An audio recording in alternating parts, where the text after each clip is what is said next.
حاضرین ناظرین، دنیا میں کون شخص ایسا ہوگا جو یہ نہیں چاہتا ہے کہ اس کا رب اس سے راضی ہو جائے، اسے اپنے رب کی خوشنودی حاصل ہو جائے، وہ اپنے رب کے مقرب بندوں میں شامل ہو جائے۔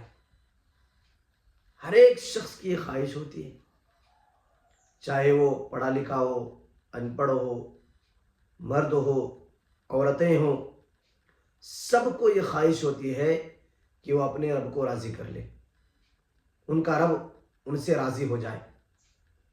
اور اس کے لیے ماشاءاللہ بہت ساری کوششیں بھی کرتے ہیں، نمازیں بھی پڑھتے ہیں، ذکر و اذکار بھی کرتے ہیں، قرآن کی تلاوت بھی کرتے ہیں، اور بہت سارے اعمال خیر۔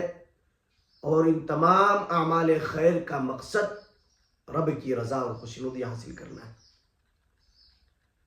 رب کے مقرب بندوں میں اپنے آپ کو شمار کرنا ہے۔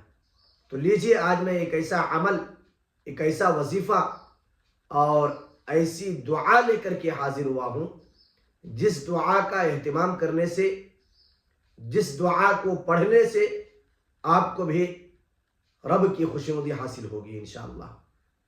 اس دعا کی برکت سے اور اس وظیفے کے اہتمام کی برکت سے اللہ تعالیٰ آپ کو بھی اپنے مقرب بندوں میں شامل فرمائیں گے۔ دیر کس بات کی، خود بھی اس کو سنیں، دوسروں ساتھی تک پہنچانے کی کوشش کریں، اس لیے کہ یہ ایک ایسا عمل ہے، کیسی چیز ہے، یہ سب کو چاہیے۔ رب کی رضا کون نہیں چاہتا ہے بھائی؟ سب کو چاہیے اللہ کی رضا اور خوشنودی۔ تو اس عمل کو خود بھی سنیں، خود بھی پڑھیں، خود بھی یاد کر لیں، اور دوسرے ساتھیوں تک پہنچانے کی کوشش کریں۔ گھر میں جو مستورات ہیں انہیں بھی سنائیں، انہیں بھی اس کا اہتمام کرنے کا حکم فرمائیں۔ تو لیجئے وہ وظیفہ جس کے اہتمام سے آپ اپنے رب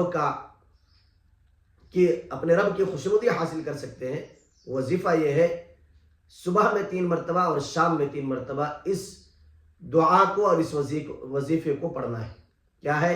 رضیت باللہ ربا وبالاسلام دینا وبمحمد صلی اللہ علیہ وسلم نبی و رسولہ۔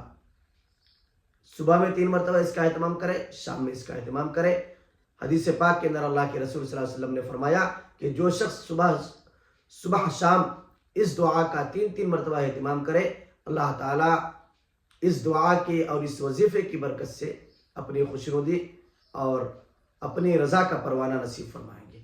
تو اس دعا کا اہتمام فرمائیں۔